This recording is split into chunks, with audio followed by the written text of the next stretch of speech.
والحمد لله لا شريك له لا إله إلا هو وإليه النشور. أصبحنا على فطرة الإسلام وكلمة الإخلاص وعلى دين نبينا محمد صلى الله عليه وسلم وعلى ملة أبينا إبراهيم حنيفا وما كان من المشركين. أشهد أن لا إله إلا الله وحده لا شريك له وأشهد أن محمدا عبده ورسوله. رضيت بالله ربا وبالإسلام دينا وبمحمد نبيا ورسولا. اللهم صل وسلم على سيدنا محمد الفاتح لما أغلق والخاتم لما سبق ناصر الحق بالحق والهادي إلى صراطك المستقيم وعلى آله وصحبه حق قدره وبقداره العظيم. أما بعد. Ma'asyiral muslimin, jamaah masjid Al-Hidayah yang dirahmati dan dimuliakan Allah. Menurut jadwal hari ini Ustadz siapa ya? Maulana ya. Tapi sejauh ini belum hadir di antara kita. Kita doakan semoga selalu dalam penjagaan dan perlindungan Allah Subhanahu wa taala. Niat saya kemari juga tadi di samping sholat berjamaah ingin sama-sama mendengar dan belajar.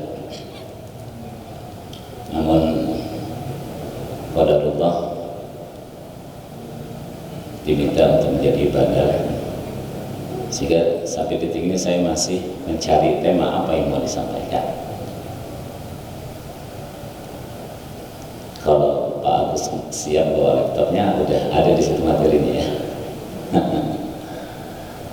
Baik, kita coba lanjutkan saja kajian subuh yang terakhir saya pernah sampaikan. Waktu itu seingat saya, bagaimana kita mengambil artikulasi makna dan aplikasi suratul Fatihah di dalam pelaksanaan salat kita. Dari 13 rukun salat ada rukun membaca suratul Fatihah di dalam setiap rakaat kita, yang ditegaskan dalam hadis la salata liman lam yaqra bi Fatihatil Kitab. Tidak ada yang mengatakan tidak dikatakan salat atau tidak sampai kepada hakikat salat, kepada nilai salat, kepada kandungan keutamaan salat jika lam yaqra bi Fatihatil Kitab, jika tidak menunaikan menyempurnakan amal rukun membaca surat Al-Fatihah. Tentunya dalam konteks kita berzikir kepada Allah Subhanahu wa taala, tidak semata yang dimaksud membaca itu baik membaca dalam konteks bacaan salat atau bacaan Al-Quran gitu kan, sekedar aktivitas lisan saja, tidak sekedar zikir zahir badan saja tapi bagaimana kita mengambil artikulasinya, mengambil ma'aninya, kandungan maknanya gitu. Maka dalam struktur zikir kita bagaimana kita bisa mengaktifasi akal pikiran kita, hati, perasaan kita, dan juga jiwa, kesadaran kita. Dalam bahasa kajian, dalam bahasa pendidikan bagaimana dalam setiap bacaan kita, dalam setiap zikir kita, hadirkan tadabburnya. Tadabbur itu adalah tafakkurnya dulu ya, tafakkurnya, ambil pengertiannya. Yang kedua tadabburnya, ya, ambil pemahamannya, dan tazkiyahnya, ambil penghayatannya. Ini diisyaratkan dalam Al-Quran, huwallazi ba'atsa fil ummiyina rasulan minhum yatlu 'alaihim ayatina. Jadi membaca Al-Quran, tilawah Al-Quran, ya, wa yuzakkihim, ada proses wa yuzakkihim tazkiyah, kesucian jiwanya. Bagaimana ketika kita membaca, berzikir, beribadah gitu, sampai kepada tazkiyah, penghayatannya. Ya. Yang kedua, wa yu'allimuhumul kitab. Ya, itu adalah tafakkurnya. Nah, maka kita bisa mendapatkan pengertian, wal hikmah, dan pemahaman. Itu tidak ada dasarnya. Ya. Maka ketika kita baca surah Al-Fatihah, ya, coba kita aplikasi ini. Kita aplikasi ini, hadirkan. Ya. Ketika sukses di dalam melakukan aktivasi tafakkur, itu akan menghasilkan natijah, ya, tersambungnya, terkoneksinya, ya, kita dengan Allah Subhanahu Wa Taala. Natijah dari aktivasi tadabbur, ya, ini akan menghasilkan interaksi. Sedangkan natijah dari proses tazkiyah akan menghasilkan aktivasi. Ini saya ulang-ulang terus ya, karena ini prinsip ya, dasar bagaimana kita meningkatkan iman kita, mengokohkan keyakinan kita. Ketika kita sukses membangun koneksi dengan Allah, menghadirkan interaksi dengannya, ya, dan teraktivasi, artinya amal, af'al, ya, ibadah kita itu terbimbing, ya, terjaga. Jadi amal, ya, ibadah, kesalehan, ya, yang terbaik, yang sampai kepada maqam ahsan, itu adalah ketika sampai kepada tahapan ini, gerak yang terbimbing, gerak yang mendapat hidayah, pertolongan, rahmat dari Allah Subhanahu Wa Taala. Bukan semata gerak yang karena keinginan kita, karena kebisaan kita, ya, tapi adalah amal yang terbimbing, itu yang teraktivasi. Nah, inilah yang harus kita coba upayakan di dalam usaha kita untuk mencapai ahsanu amalah, ahsanu taqwim, sesuai dengan zikir yang senantiasa kita baca di dalam salat. Subhana Rabbi al-A'la, Subhana Rabbi al-Azim. Ya, penyebutan asma al-A'la itu di dalam interaksi kita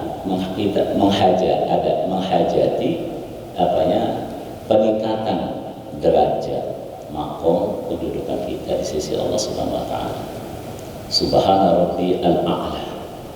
Al-A'la itu yang maha tinggi. Ketika kita menyebutnya, memanggilnya, berdoa, berzikir dengan namanya Al-A'la, secara interaksi kita menghajati Al-A'la itu, ketinggian itu. Ya. Ketinggian apa? Itu derajat, makom, kedudukan kita di sisi Allah Subhanahu Wa Taala. Derajat kedudukan, makom kita, ya, di dalam, ya, menjalani, ya, kehidupan ini. Kemudian Subhana Rabbi al-Azim, Maha Suci Allah yang Maha Agung, Maha Besar. Ketika kita menyebut Dia, memanggil, berdoa dengan namanya Al-Azim, ya, secara interaksi, ya, ta'alluq, ya, itu adalah kita menghajati kebesaran, keagungan. Jadi seiring dengan peningkatan derajat, seiring dengan peningkatan makom kedudukan kita, tentunya akan bertambah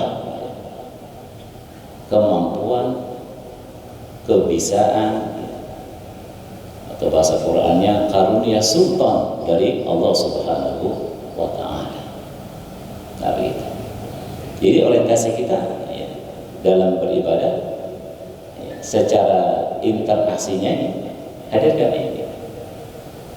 Kalau dalilnya banyak di dalam Al-Qur'an Al-Karim yang menjelaskan bagaimana kita harus membangun interaksi. Mulai dari pernyataan di dalam surah Al-Fatihah, iyyaka na'budu wa iyyaka nasta'in, hanya kepadamu ya Allah hamba ya, mengabdi, beribadah, dan hanya kepadamu hamba meminta, berdoa ya. Maka hadirkan interaksi itu. Fadhkuruni adhkurkum, maka ingatlah aku, niscaya aku akan mengingatmu. Interaksi ya. Ud'uni astajib lakum, berdoalah kepadaku, niscaya aku kabulkan doa-doamu.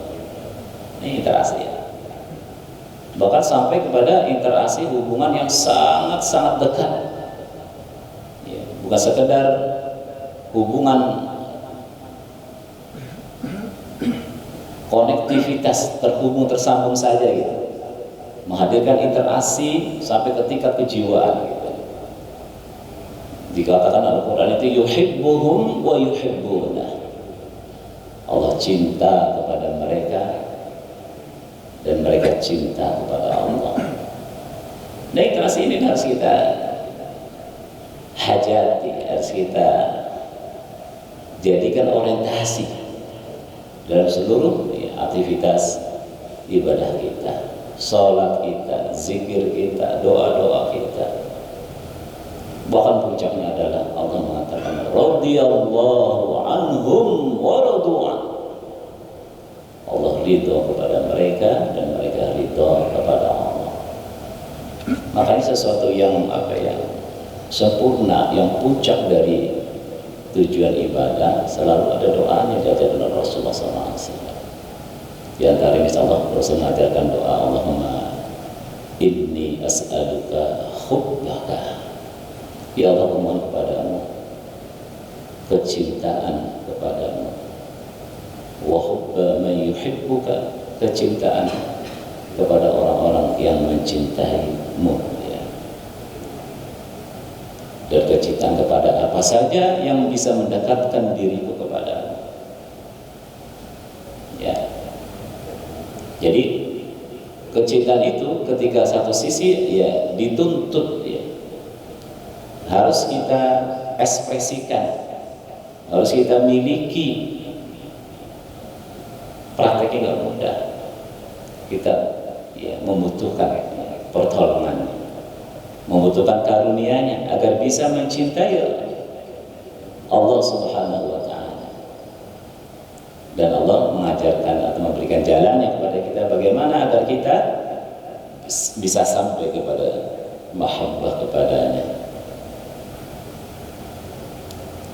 Dengan firman Allah berfirman, "Qul," katakanlah, "in kuntum tuhibbunallah," jika kalian benar-benar ya, cinta kepada Allah, fattabi'uni, maka ikuti aku. Jadi jalan menuju mahabbah, menuju ridhonya itu ada pada diri Rasulullah SAW. Bagaimana kita bisa ittiba, mengikutinya, baik secara metodologi ya, thariqah gitu kan, secara metodologi cara, maupun ya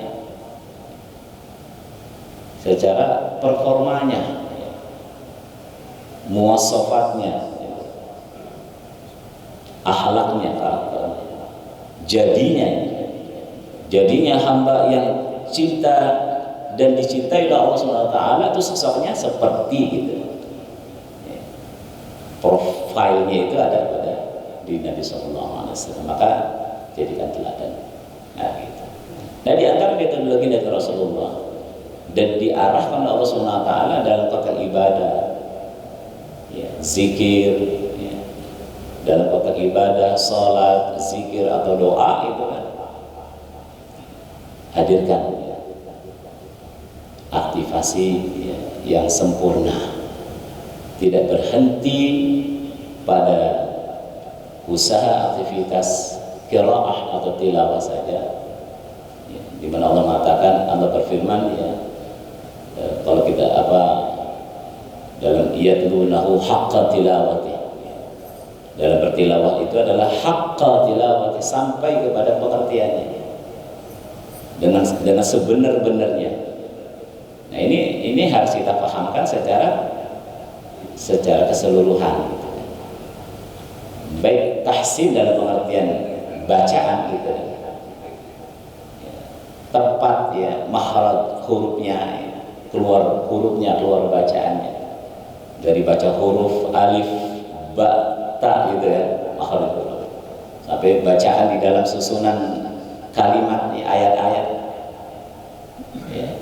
dalam tahsin, ada matnya panjang pendeknya, ada iramanya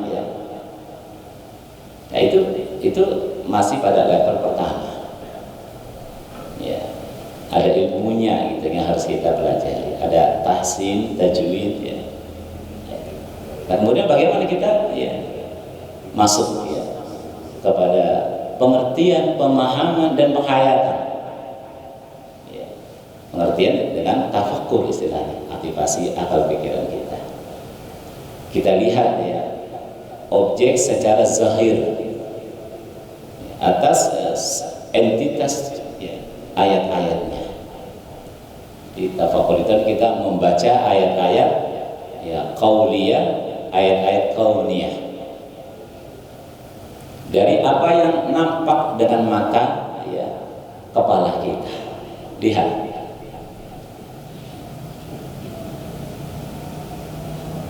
kesempurnaannya, keseimbangannya, keteraturannya,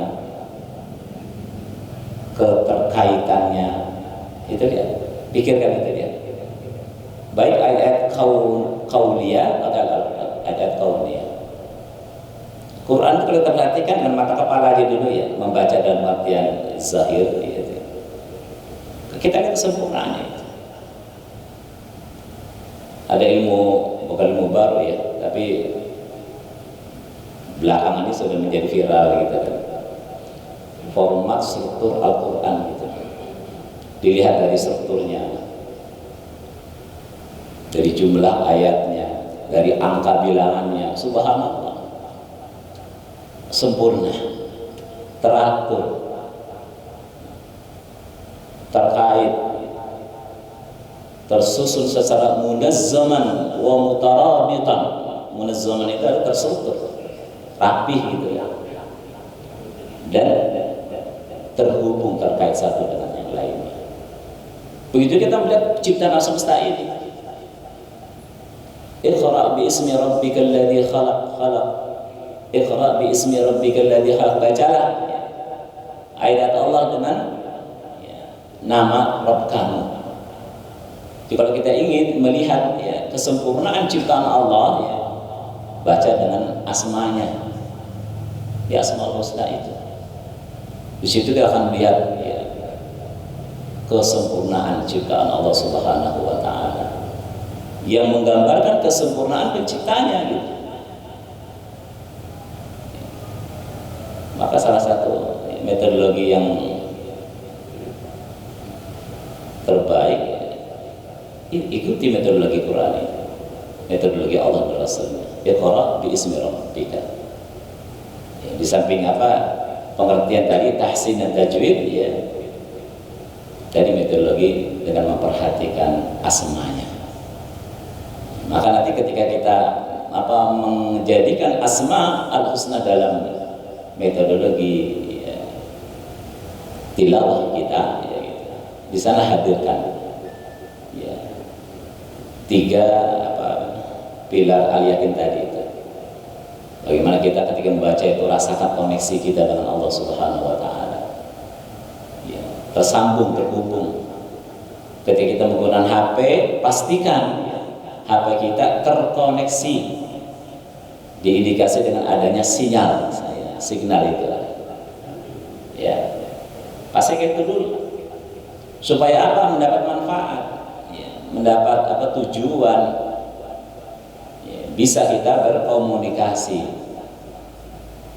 Setelah sudah ada apa? Signalnya gitu, frekuensinya, pastikan ada kuotanya, ya.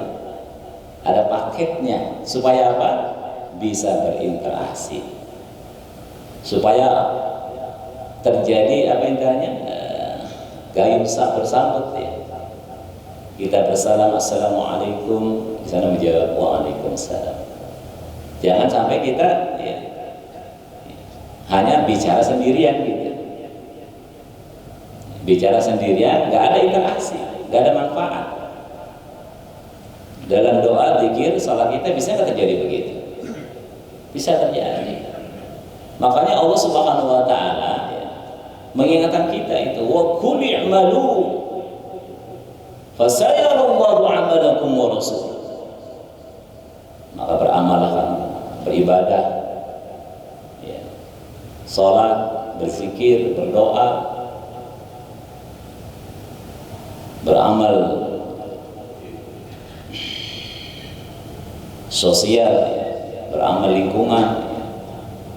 Katakanlah, beramallah, fasayarallahu amalakum, maka sesungguhnya Allah melihat kamu, Rasulullah melihat kamu, orang-orang beriman semuanya melihat kamu. Tuh. Ini bukan sekadar, ya, membangun kesadaran jiwa kita bahwa apapun amal perbuatan kita itu, ya,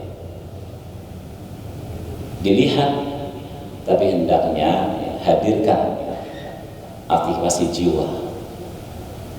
Kita menghajati, ya, pertolongannya, menghajati bimbingannya, penjagaannya, dan pertolongannya.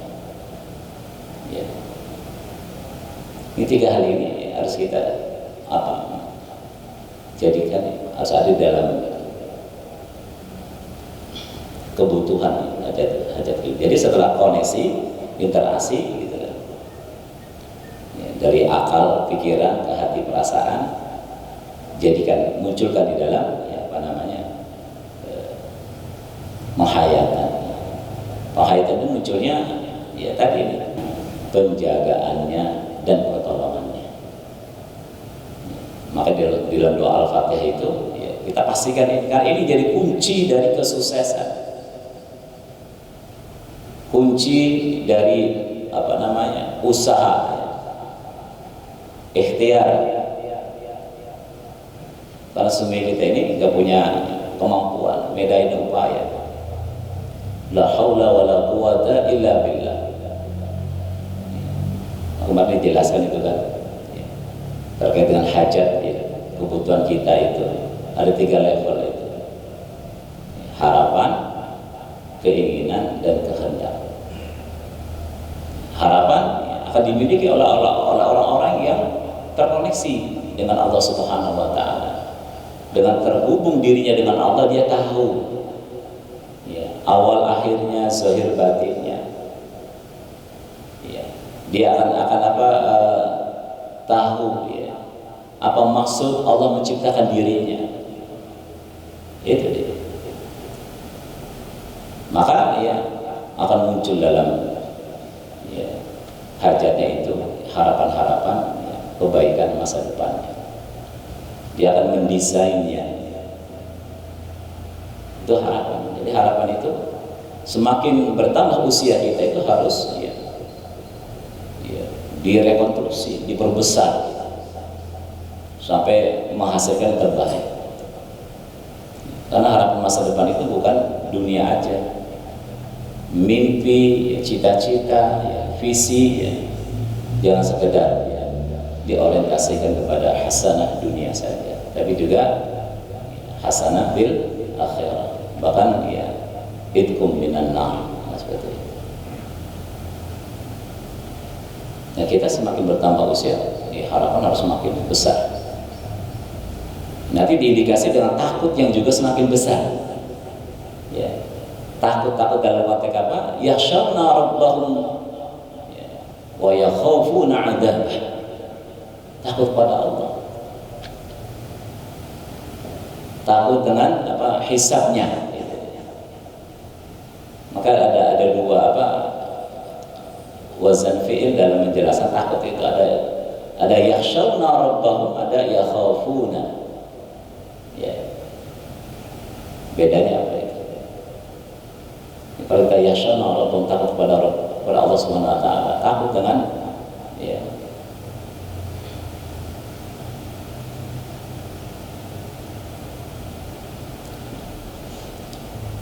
Jadi takut pada Allah Subhanahu wa taala dengan kebesaran dan keagungannya, dengan qada dan qadarnya. Ya. Jadi beriman pada qada dan qadar itu benar-benar harus ada, karena kita hidup, kita mati bukan maunya kita. Apa yang kita jalani dalam seluruh aktivitas hidup kita, awal dan akhirnya itu mengikuti takdirnya, bukan mau kita. Maka nih antara apa namanya, mau dan keputusan, inilah yang menjadi inti strategi bagaimana kita pertemukan antara maunya kita itu artinya level pertama harapan, kedua menjadi keinginan, ya. Itu biar ketemu dengan kehendaknya, jadi itu takdir. Maka seorang mukmin itu dalam apa ya, mendesain, dalam mengungkapkan hajat keinginannya, puncak keberhasilan itu ketika ya, harapannya ya, menjadi keinginan, keinginannya menjadi kehendak. Jadi nggak cukup kita mengandalkan ya, kemampuan kita dalam mewujudkan apa yang kita inginkan, apa yang kita rencanakan, apa yang kita programkan, sekalipun didukung dengan sumber daya yang besar, tetap kita kembalikan kepada Allah. Betapa banyak ya sebuah program besar, rencana matang, strategi hebat, gitu. Sumber daya yang mencukupi lebih, resources yang luar biasa, ternyata nggak bisa mewujudkan, nggak bisa diwujudkan. Belum lagi kita menghadapi situasi kondisi yang sulit ya, di luar kemampuan. Mungkin gunung meletus ya, laut tsunami ya, gempa bumi ya. Itu levelnya udah bukan keinginan lagi, nggak ada ya kemampuan, usaha, sumber daya. Di situ kita cari, kita hajati kehendaknya, kun fayakunnya. Innama amruhu idza arada syai'an ay yaqula lahu kun fayakun. Jadi bagaimana kita menjalani umur ya, al-amru ya, urusan-urusan kita itu ya, sesuai dengan konteks ayat ini menjadi urusannya gitu. Nah ini penting ya. Maka itu kembali lagi pada tema awal ya, bagaimana kita dalam beribadah, di dalam apa namanya salat, dalam zikir dan doa ya, sampai kepada ya, tujuannya. Secara keimanan membangun ya hubungan koneksi kita dengan Allah, membangun ya, aktivasi ya, membangun interaksi kita dengannya, sampai aktivasi itu ketemunya keinginan dan kehendak. Aktivasi itu artinya kita terbimbing, terjaga, terlindungi. Ya. Maka dalam narasi doa Al-Fatihah kita minta pada Allah, ij'al wa wansurna nasran aziza wa anzilis sakinata fi qulubina waj'al lana min ladunka waliya waj'al lana min ladunka nasira waj'al lana min ladunka waliya, jadikan bagi kami ya Allah dari sisimu waliya, ya, terbimbing, terjaga. Waj'al lana min ladunka nasira. Kalaupun ya mengalami accident, bahaya, ada pandemi COVID gitu misalnya, kena sakit, gitu, ya. Ada kebakaran, ya. Terbakar, kalaupun terjadi insiden tetap tertolong. Bawa kendaraan ngantuk luar biasa, ya. Sampai tak terkontrol, tak terkendali, tapi terjaga. Bawa kendaraan ngantuk luar biasa, ya, nggak terkendali, nabrak gitu kan, tapi tertolong. Nah, gitu. Nah, jadi makanya ya, ketika kita masuk pada artikulasi pemaknaan, ya, dalam mengambil makna, dalam tafakur, tadabbur, tazkiyah, ya, di dalam sholat kita, di dalam membaca suratul Fatihah, gitu kan, hadirkan ini. Nah, kemarin ya, kita sudah jelaskan ya, bagaimana kita mengambil ma'ani, ya, tadabbur ma'ani al-ayat, ya, fi suratul Fatihah, mengambil kandungan makna dengan mengaktifasi akal pikiran kita, hati perasaan kita, jiwa kesadaran kita, dengan membangun koneksi, ya, interaksi dan aktivasi, ya, akal pikiran, hati perasaan, jiwa kesadaran, membangun koneksi dengan ini, ya, dan akal pikiran kita. Lihat, ya, sabbih isma rabbikal a'la alladzi khalaqa fasawwa walladzi qaddara fahada. Ya, kesempurnaan, ya, ciptaan Allah yang terdiri dari komponen, unsur, sisi, ya, sosok, ya, zahir dan batinnya. Lihat ya. Khalaqa fasawwa zahirnya, qaddara fahada batinnya. Khalaqa fasawwa, ya, strukturnya, ya, organisasinya yang teratur, ya, terstruktur. Khalaqa fasawwa, ya, tusinya, ya. Khalaqa fasawwa, ya, tatanannya, ya. Qaddara fahada, ya, sistemnya, ya. Khalaqa fasawwa, hardware-nya, ya. Qaddara fahada, software-nya. Khalaqa fasawwa, Islamnya, ya. Qaddara fahada, imannya. Lihat itu secara, ya, terstruktur, terintegrasi. Nah, kalau amaliyah kita, ibadah kita, ya, sholat kita, zikir, doa kita, seluruh amaliyah, ya, sosial atau lingkungan kita menghadirkan, menyatukan dua aspek ini, ya, secara syamilah, kamilah, dan mutakamilah, secara holistik, menyeluruh, ya, syamilah, kamilah, sempurna, ya, terintegrasi. Dan sempurna itu ya mencakup seluruh aspeknya gitu, ya, lahir batinnya. Mutakamilah, terintegrasi, akan sampai kepada, ya, ahsanu taqwim atau ahsanu amalan, gitu maksud saya. Ya. Nah, ini jadi strategi, jadi orientasi, ya. Bagaimana sampai kepada situ? Karena ketika kita sudah ahsanu amalan, karena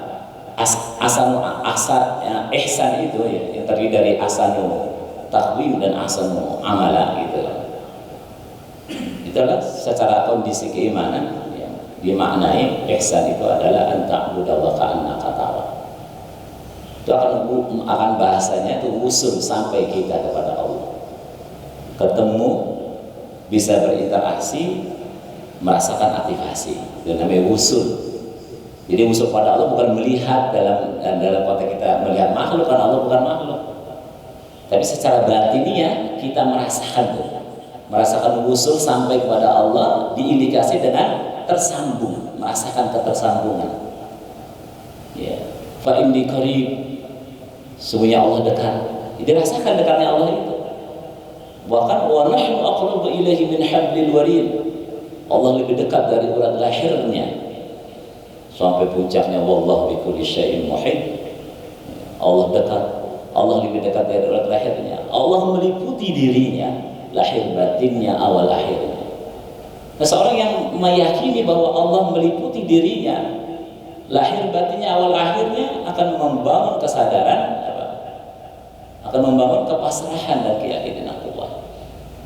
Maka dia akan bisa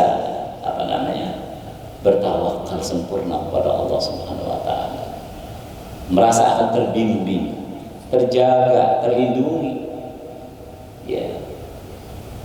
Bisa mengikuti skenario ya kehidupan ya. Bisa memiliki karakter yang dikatakan oleh Rasulullah, ajaban li amril mu'min inna amrahu kullahu khairul lah. Sebuah ajaib urusan orang beriman. Karena ya semua urusannya baik-baik saja. Dan hal itu tidak mungkin akan dimiliki kecuali oleh orang-orang yang beriman. Ya, yang yakin Allah bersamanya, Allah mengawasinya, Allah dekat dengannya, lebih dekat dengan urat lahirnya, meliputi dirinya. Ketika dia mendapat ya, kebaikan, ya, dia bisa bersyukur. Ketika mendapatkan kesulitan, dia bisa bersabar. Ya, ini sesuatu banget gitu ya. Ya harus kita bisa miliki dan rasakan. Kembali lagi kepada tema awal, kembali intinya itu ya. Jadi ihsan itu kalau dikatakan menurut bahasa Al-Quran ya wa'bud rabbaka hatta ya'tiyakal yaqin. Beribadahlah kepada Allah sampai datang kepadamu al-yaqin. Itu rasa tadi terkoneksi, bisa interaksi dan teraktivasi. Ada rasa takut dalam dirinya, rasa cinta dan ridha kepadanya. Tiga ini ya. Nah kembali lagi. Nah kalau kita coba ya tadakhul ma'ani ya, al-ayat, masuk pada artikulasi makna ayat-ayat di dalam surah Fatihah ya. Secara strategi kita harus ya, mengambil ya, ilmunya ya, dari Allah dan Rasulnya ya. Maka ada hadits qudsi yang menjelaskan ya, surah Al-Fatihah pada posisi di dalam salat kita. Allah membagi salat antara dirinya dan hambanya pada 3 bagian katanya dalam salat. Tapi di awal hadisnya mengatakan dalam salat. Ini menjelaskan apa? Ketika kemudian membagi ya, itu pada membagi surat Al-Fatihah pada 3 bagian. Bagian pertama adalah hadali, ini adalah bagianku kata Allah. Nah bagian Allah itu dalam konteks bacaan kita itu adalah kita memujinya, kita yakin kepadanya. Itu perhatikan. Ya, jadi yang sekedar bacaan kosong makna. 3 bagian. Kemudian ada 1 bagian ya, yang dikatakan oleh Allah dalam hadis qudsi itu hada baini wa baina abdi. Ya, hada baini wa baina abdi. Ini bagianku dan bagian hambaku. Kalau bagian pertama tadi ya, dari apa? Alhamdulillahirabbil alamin, hamidani abdi, ya. Ar-Rahmanir Rahim, asna alayya abdi, maliki yaumiddin, majjadani abdi. Jadi situ kan kalau kita ya mengaplikasi ya, informasi hadis ini dalam membaca, dalam qiraah atau tilawah ya, dalam membangun rukun ini dalam salat kita ada tuh ya terbangun ya koneksi, interaksi dan aktivasi ya, terbangun keyakinan sampai kepada kesempurnaan. Hadali, ini bagian kata Allah. Yang kedua, hada baini wa baina abdi. Itu adalah ayat iyyaka na'budu wa iyyaka nasta'in. Dalam hal kita memujinya merujuk kepada hadis qudsi ini ya. Kemudian apa bagian hambaku katanya? Hadali abdi itu adalah dari ihdina as-siratal mustaqim sampai akhir ayat ya, wanuttani. Seperti itu. Nah 3 bagian harus kita ini kan ya, kita hadirkan dalam mengambil artikulasi makna kandungannya dari surat Al-Fatihah. Jadi pertama hadali, ini bagianku ya.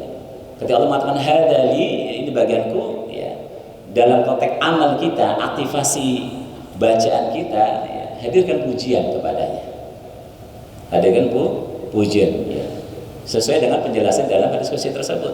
Ketika hambaku membaca alhamdulillahi rabbil alamin, sesungguhnya aku menjawab dengan kalimat hamidani abdi, hambaku memujiku. Jadi tumakninah itu ya menghadirkan khusyuk dalam salat, hadirkan koneksi interaksi aktivasi ini, hadirkan artikulasi makna masuk kepada pengertian, pemahaman dan penghayatan. Ya, masukkan dalam pengertian, pemahaman, penghayatan. Dengan akal pikiran, ya, hati perasaan, jiwa kesadaran. Makanya dia dikatakan wa idza dzukirallahu wajilat qulubuhum. Praktek atau pembuktian atau kenyataan ayat ini, jika disebut asma Allah bergetar hatinya itu ketika sampai kepada ini, ya, aktivasi tazkiyah, aktivasi jiwa, sadar dia, getar.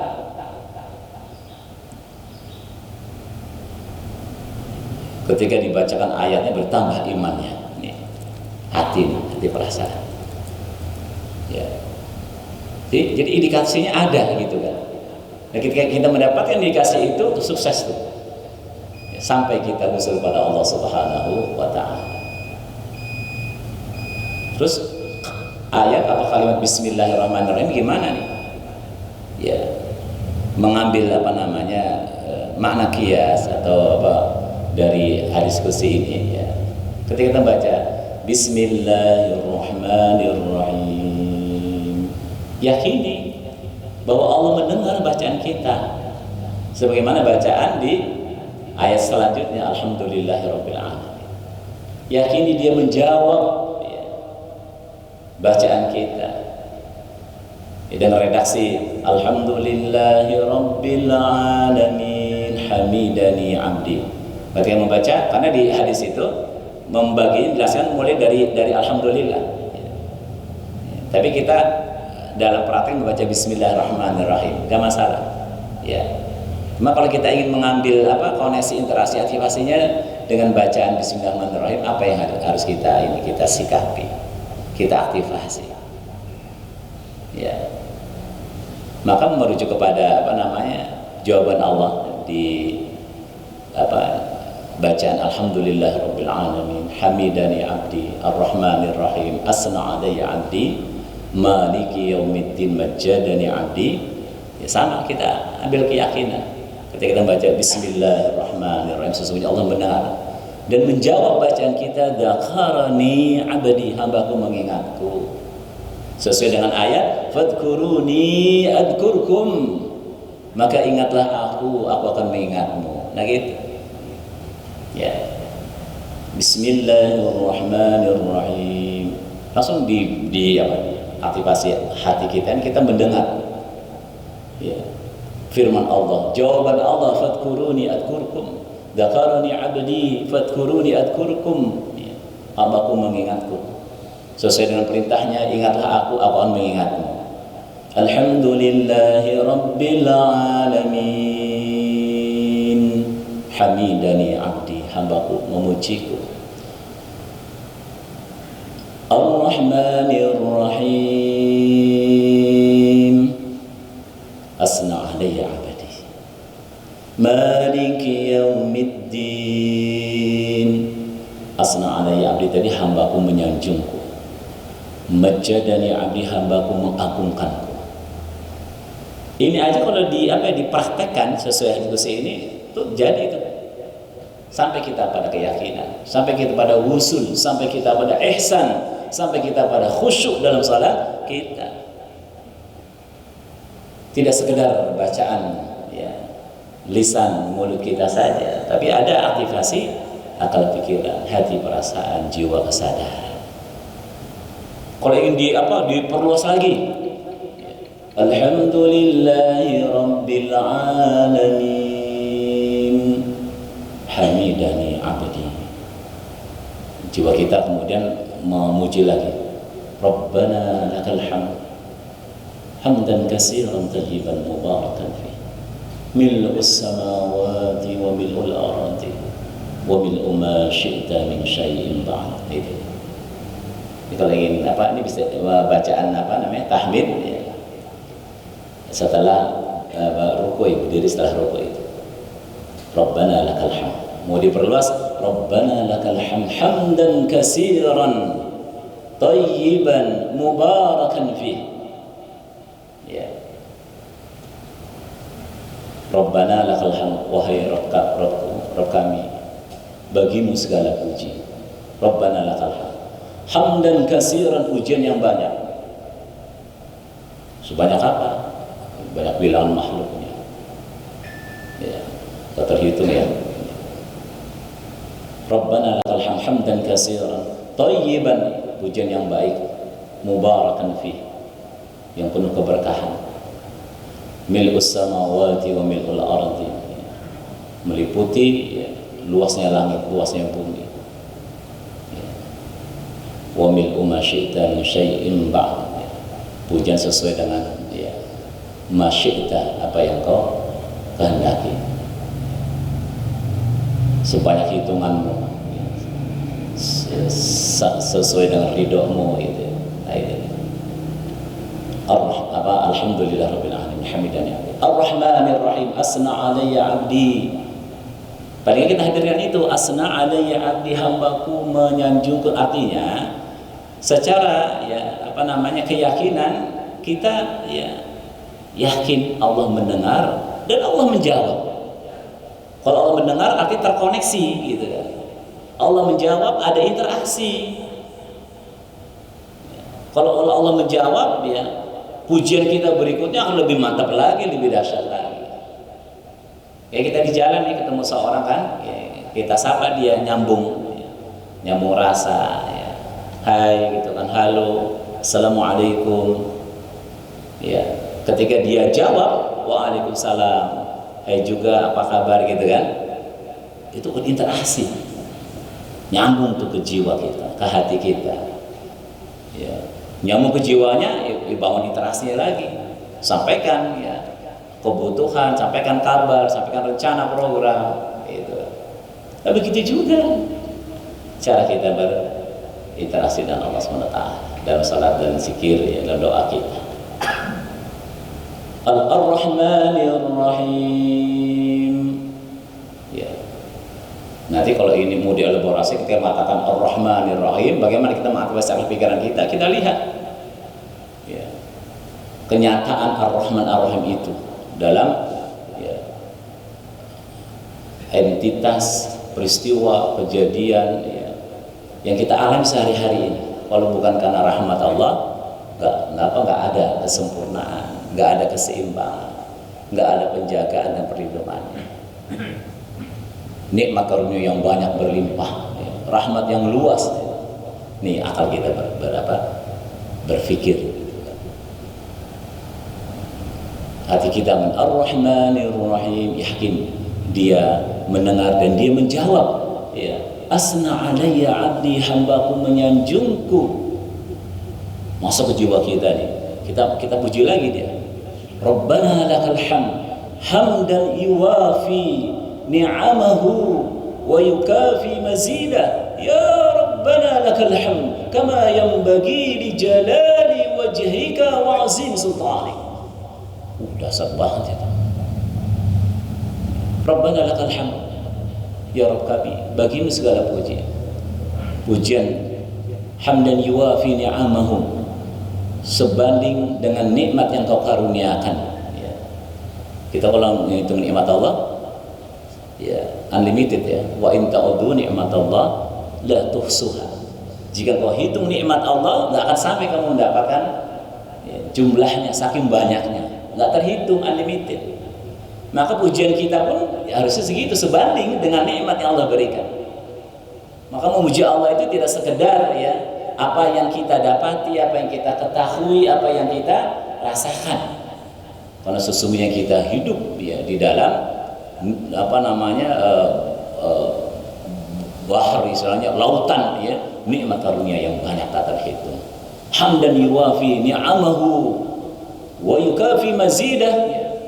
Nikmat yang ada yang sudah kita ketahui, yang sudah kita rasakan, atau nikmat-nikmat lain yang tidak kita ketahui, tidak kita rasakan. Ya. Nikmat-nikmat yang ditambah ketika kita bisa mensyukurinya. Nah itu. Wa yukafi mazidah. Ya Rabbana lakal hamd. Kama yanbaghi li jalali wajhika wa azimi sultanik. Pujian sebanding ya, li jalali, kemuliaan wajahnya dan keagungan kekuasaannya. Coba direnungkan nih, subhanallah. Ketika kita membesarkan Allah, Allah akan membesarkan kita. Ketika kita meluaskan ya, Allah dalam artian ya, betapa luas banyak ya nikmat karunia yang diberikan kita, Allah akan meluaskan kita. Pikiran kita jadi luas, hati kita jadi lapang ya, begitu ya. Sampai pada ayat Maliki yaumiddin majjadani abdi. Kalau ingin diartikulasi lagi, diluaskan lagi maknanya ya, Maliki yaumiddin ya, di sini. Kemudian di sininya ya, kita mendengar ya, jawaban Allah. Majjadani abdi, hambaku mengagungkan. Masuk ke jiwa kita agungkan lagi Allah ya. Puji lagi Allah dengan bahasa Tabarakasmu rabbika dzil jalali wal ikram. Akhir surah Ar-Rahman ya. Jadi seluruh rahmat, karunia, nikmat itu kan ditutup dengan ayat ya. Ketika Allah mengulang-ulang fabi ayyi ala'i rabbikuma tukadziban, maka nikmat Tuhan kamu mana yang kamu dustakan ya. Ditutup dengan kesadaran jiwa. Tabarakasmu rabbika dzil jalali wal ikram.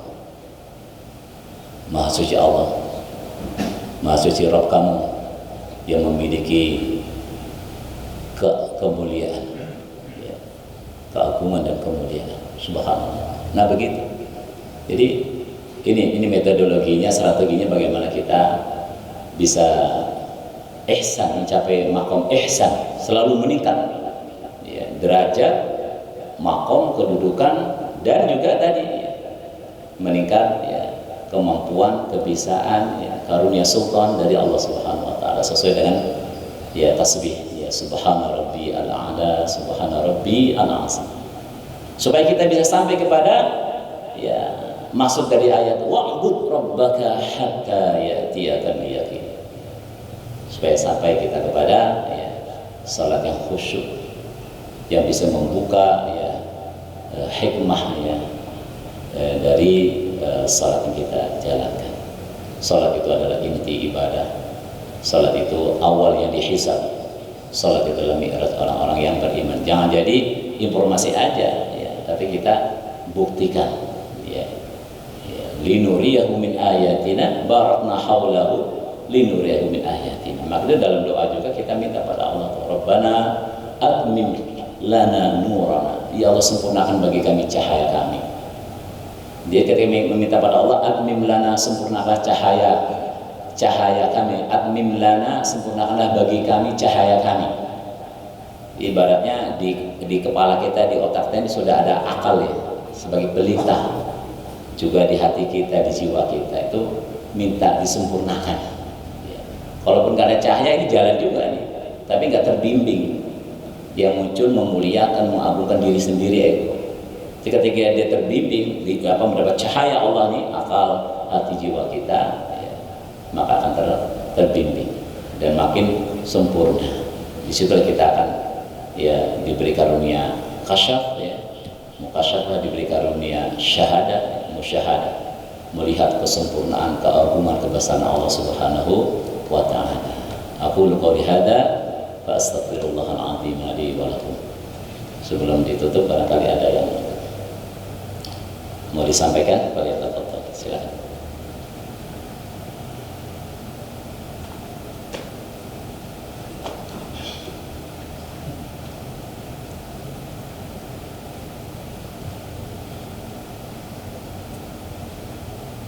Ada yang bertanya?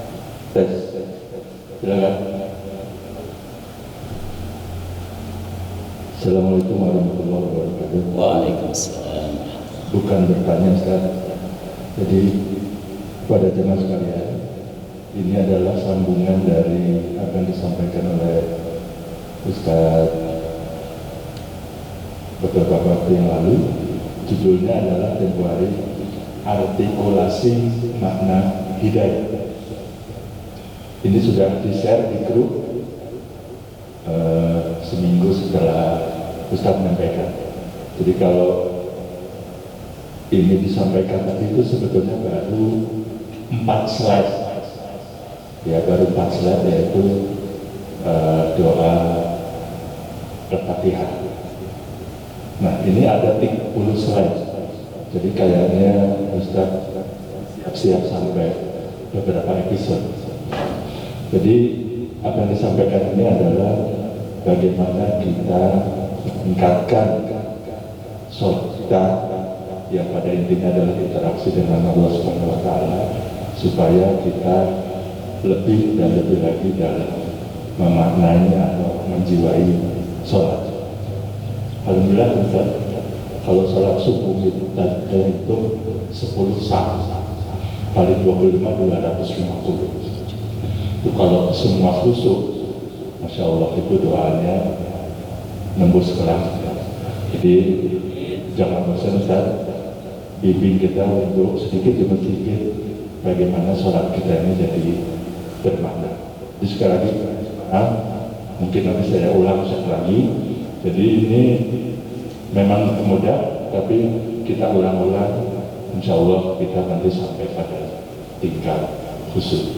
Demikian. Assalamualaikum warahmatullahi wabarakatuh. Waalaikumsalam. Satu keutamaan sholat berjamaah itu,